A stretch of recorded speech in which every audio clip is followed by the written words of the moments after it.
il est normal qu'un Samuel Eto'o dise « Ce sélectionneur n'est pas bon ». Mais il est normal. Je l'ai gagné dans des stades, Martin. Je l'ai gagné. Je l'ai gagné dans les stades. Si mes frères ne me respectent pas, croyez-vous que ceux qui viennent, qui me saluent quand ils me voient en Europe avec les deux mains, quand ils viennent chez nous, ils vont me respecter? Ils ne vont pas me respecter, ils ne respecteront pas les autres. Ils respecteront peut-être ceux qui les engagent pour nous détruire. C'est ça la réalité, Martin. Mais nous ne pouvons pas être complices de ça. Vous croyez, souvent les gens m'appellent et me disent « Mais Samuel, tu dois donner ton opinion sur la politique. » Mais je ne sais pas faire la politique. Comment je veux parler de quelque chose que je ne maîtrise pas? Aujourd'hui, tout le monde veut que j'ai des problèmes avec certains de mes parents qui font la politique. Mais Eto'o ne sait pas faire la politique. Je ne peux pas donner mon opinion sur ce que je ne connais pas. Mais dans le football, même Roger Mila, qui est mon idole, il sait que j'ai écrit une meilleure histoire. Mon histoire, elle est meilleure. Et il faut que les Africains, à un moment donné, qu'on s'asseye et qu'on respecte. Quand tu fais bien, il faut qu'on te donne ta place. Il faut qu'on te donne ta place. Moi, je me rappelle quand le feu Nelson Mandela, il m'avait reçu, j'étais gamin. Et j'étais l'invité spécial de son anniversaire. Nous étions à Johannesburg, nous allons, et on a dit non. Nous étions tous là, les Roger Mila, tout ça, on a dit non. Samuel va rencontrer le président Nelson Mandela avec Pelé. J'étais gêné parce que Roger est un dieu pour moi. Roger représente le rêve du gamin. Le rêve du gamin que j'étais hier. Il représente le rêve du gamin que j'étais hier. Mais le rêve très lointain.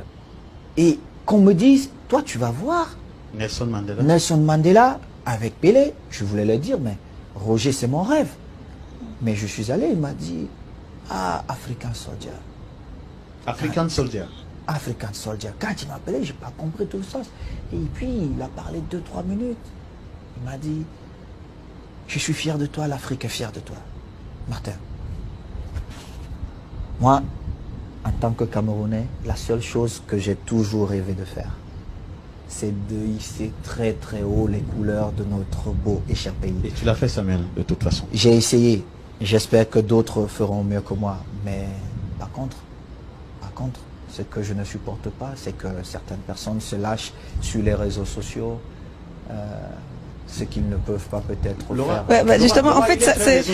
Oui, je ne suis pas, mais j'ai une équipe qui suit ça. Il a une équipe qui suit ça. Et peut-être ça résout la question, ou ça répond à la question, comme quoi Samuel Eto'o voudrait faire de la politique. Mais moi, je ne fais pas la politique. Je ne sais pas faire la politique, Laura. Mais dites-moi. Et c'est souvent les problèmes qu'on rencontre en Afrique. Quelqu'un qui n'est pas dans un domaine se retrouve dans ce domaine. On vous a vu aux côtés de plusieurs chefs d'État en moins d'un mois, en moins de 2 mois. Mais jeune dame, laissez-moi vous dire, je représente un rêve pour des jeunes Africains. Un rêve pourquoi? L'un des meilleurs footballeurs dans le monde, pas en Afrique, dans le monde, et je suis africain. 2, j'ai permis aux jeunes Africains de rêver. Quand je suis allé en Russie, j'ai expliqué pourquoi. C'était pour dire aux jeunes frères, vous pouvez rêver et vous pouvez faire mieux que Samuel Eto'o. C'était ça, mon message. Et ses parents me le rendent bien. Que ce soit mon grand frère Ali, que ce soit le président Ouattara, que ce soit à Yaoundé, mes parents me le rendent bien. Mais pourquoi je devrais faire la politique? Parce que je ne comprends pas d'abord. Déjà, pour faire quelque chose, il faut comprendre. Oui. Mais moi, je ne comprends pas. Et peut-être parce que les politiciens ont besoin de la popularité de Samuel. De l'image. Si ces politiciens ont besoin de mon image, je donnerai mon image parce que ça peut servir pour qu'on avance. Mais ne me demandez pas de faire quelque chose que je ne fais pas et que je ne sais pas faire.